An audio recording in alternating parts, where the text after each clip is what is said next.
안녕하세요. 대한민국 중고등 학생을 위한 국어학습의 최강 길잡이, 최강국어TV에 오신 것을 환영합니다. 이번 시간에는 우리말 단어 구성 요소인 어근과 접사에 대하여 공부해 보겠습니다. 첫째, 어근의 개념과 특징이 무엇인지, 둘째, 접사의 개념과 특징이 무엇인지 순서로 공부해 봅시다. 먼저, 단어란 무엇인지 살펴봅시다. 단어는 문장에서 홀로 쓸 수 있는 가장 작은 말의 단위입니다. 단, 조사는 문장에서 홀로 쓸 수 없지만 단어로 인정합니다. 사례를 보면서 좀 더 구체적으로 생각해 봅시다. 사례에서 손, 달걀, 쏟다, 짐, 욕심, 장난, 김, 밥 등은 모두 단어입니다. 또한 맨손, 날달걀, 치솟다, 짐꾼, 욕심쟁이, 장난꾸러기, 김밥 등도 모두 단어입니다. 그렇다면 맨, 날, 치, 꾼, 쟁이, 꾸러기 등은 무엇일까요? 이 말들은 문장에서 홀로 쓰일 수 없기 때문에 단어가 아닙니다. 이런 말들은 접사라고 합니다. 접사와 결합한 단어는 어근이라고 합니다. 따라서 단어의 유형에는 하나의 어근으로 된 것, 둘 이상의 어근으로 된 것, 어근에 접사가 붙은 것, 이렇게 세 가지가 있습니다. 한편 학교와 애도 단어입니다. 특히 애는 조사이지만 단어로 인정한다는 점에 유의하세요. 이제 단어가 만들어지는 재료라고 할 수 있는 어근과 접사의 개념과 특징을 살펴봅시다. 앞에서 보았던 사례에서 맨손, 날달걀, 치솟다, 짐꾼, 욕심쟁이, 장난꾸러기, 김밥 등은 하나의 단어들입니다. 이 단어들에서 실질적인 의미를 나타내는 중심 부분이 어근입니다. 사례에서 손, 달걀, 쏟다, 짐, 욕심, 장난, 김, 밥 등은 어근입니다. 맨, 날, 치, 꾼, 쟁이, 꾸러기처럼 어근의 앞이나 뒤에 붙어서 어근의 의미를 강조하거나 어근에 다른 의미를 더하는 부분이 접사입니다. 이때 어근의 앞에 붙은 접사를 접두사, 어근의 뒤에 붙은 접사를 접미사라고 하죠. 맨손, 날달걀, 치솟다, 짐꾼, 욕심쟁이, 장난꾸러기 가운데 어근의 의미를 강조하는 접사는 치솟다에 붙은 접두사 치입니다. 맨, 날, 꾼, 쟁이, 꾸러기 같은 접사들은 어근에 다른 의미를 더하는 접사입니다. 한편 김밥은 김과 밥이라는 두 개의 어근이 합쳐진 단어입니다. 이와 같이 단어는 어근과 접사를 재료로 만들어지는 것입니다. 마지막으로 접사의 기능을 좀 더 구체적으로 살펴봅시다. 앞서 살펴보았듯이 접사는 어근의 앞이나 뒤에 붙어서 어근의 의미를 강조하거나 어근에 다른 의미를 더하는 역할을 합니다. 또한 접사는 어근의 품사를 바꾸는 역할도 하는데 접두사는 어근의 품사를 바꾸는 경우가 드물고 접미사는 어근의 품사를 바꾸는 경우가 많습니다. 이제 사례를 하나씩 보면서 접미사가 어떻게 어근의 품사를 바뀌게 하는지 생각해 봅시다. 첫 번째 사례는 먹이라는 어근에 접미사 이가 붙어서 먹이라는 새로운 단어가 만들어진 것입니다. 어근 먹다의 어간 먹의 품사는 동사입니다. 먹이라는 단어의 품사는 명사입니다. 접미사가 어근의 품사를 명사로 바꾼 것이기 때문에 이와 같은 접미사를 명사화 접미사라고 합니다. 한편 먹음, 먹기는 어간 먹의 어미 음이나 기가 붙어서 활용한 것입니다. 앞서 동사와 형용사에 대하여 공부했던 시간에 이미 살펴본 내용이죠. 동사나 형용사 어간에 붙어서 마치 명사처럼 활용하게 해주는 어미를 명사형 전성어미라고 한다고 했죠. 이와 같이 전성어미가 붙은 말은 새로운 단어가 아니라 동사나 형용사를 활용한 것이기 때문에 품사가 바뀌지 않습니다. 따라서 먹음이나 먹기의 품사는 동사입니다.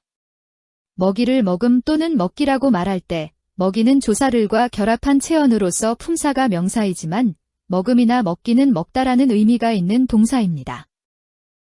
두 번째 사례는 깊이라는 어근에 접미사 이가 붙어서 깊이라는 새로운 단어가 만들어진 것입니다. 어근 깊다의 어간 깊의 품사는 형용사입니다. 깊이라는 단어의 품사는 명사입니다. 접미사가 어근의 품사를 명사로 바꾼 것이기 때문에 이와 같은 접미사를 명사화 접미사라고 합니다. 한편 기품은 어간깁에 어미 음이 붙어서 활용한 것입니다. 이런 어미가 명사형 전성어미입니다. 이와 같이 전성어미가 붙은 말은 새로운 단어가 아니라 동사나 형용사를 활용한 것이기 때문에 품사가 바뀌지 않습니다. 따라서 기품의 품사는 형용사입니다. 깊이가 기품이라고 말할 때 깊이는 조사가와 결합한 체언으로서 품사가 명사이지만 기품은 깊다라는 의미가 있는 형용사입니다. 세 번째 사례는 깊이라는 어근에 전미사 이가 붙어서 깊이라는 새로운 단어가 만들어진 것입니다. 어근 깊다의 어간깁의 품사는 형용사입니다. 깊이라는 단어의 품사는 부사입니다. 전미사가 어근의 품사를 부사로 바꾼 것이기 때문에 이와 같은 전미사를 부사화 전미사라고 합니다. 한편 깊게는 어간깁의 어미 개가 붙어서 활용한 것입니다. 이런 어미가 부사형 전성어미입니다. 이와 같이 전성어미가 붙은 말은 새로운 단어가 아니라 동사나 형용사를 활용한 것이기 때문에 품사가 바뀌지 않습니다. 따라서 깊게의 품사는 형용사입니다. 물속 깊이 빠졌다에서 깊이의 품사는 부사이지만 물속 깊게 빠졌다에서 깊게의 품사는 형용사입니다. 네 번째 사례는 빠르라는 어근에 전미사 이가 붙어서 빨리라는 새로운 단어가 만들어진 것입니다. 어근 빠르다의 어간 빠르의 품사는 형용사입니다. 빨리라는 단어의 품사는 부사입니다. 전미사가 어근의 품사를 부사로 바꾼 것이기 때문에 이와 같은 전미사를 부사화 전미사라고 합니다. 한편 빠르게는 어간 빠르의 어미 개가 붙어서 활용한 것입니다. 이런 어미가 부사형 전성어미입니다.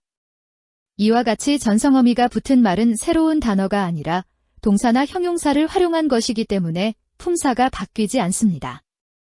따라서 빠르게의 품사는 형용사입니다. 빨리 오너라에서 빨리의 품사는 부사이지만 빠르게 달렸다에서 빠르게의 품사는 형용사입니다.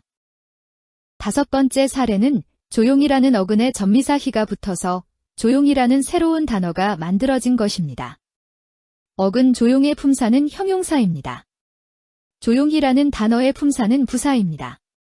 전미사가 어근의 품사를 부사로 바꾼 것이기 때문에 이와 같은 전미사를 부사화 전미사라고 합니다. 한편 조용하게는 어간 조용하에 어미 개가 붙어서 활용한 것입니다. 이런 어미가 부사형 전성어미입니다. 이와 같이 전성어미가 붙은 말은 새로운 단어가 아니라 동사나 형용사를 활용한 것이기 때문에 품사가 바뀌지 않습니다. 따라서 조용하게의 품사는 형용사입니다. 조용히 해라에서 조용히의 품사는 부사이지만 조용하게 있어라에서 조용하게의 품사는 형용사입니다. 이와 같이 전미사는 어근과 결합하여 품사가 다른 새로운 단어를 만들지만 전성어미는 동사나 형용사를 활용하기 위해 동사난 형용사의 어간에 붙은 말로써 어간의 품사를 바꾸지 않는다는 사실을 꼭 기억하세요. 여섯 번째 사례는 어근인 형용사 파라타에 접두사 세가 붙어서 세파라타라는 새로운 단어가 만들어진 사례와 어근인 동사 쏟다에 접두사 치가 붙어서 치쏟다라는 새로운 단어가 만들어진 사례입니다.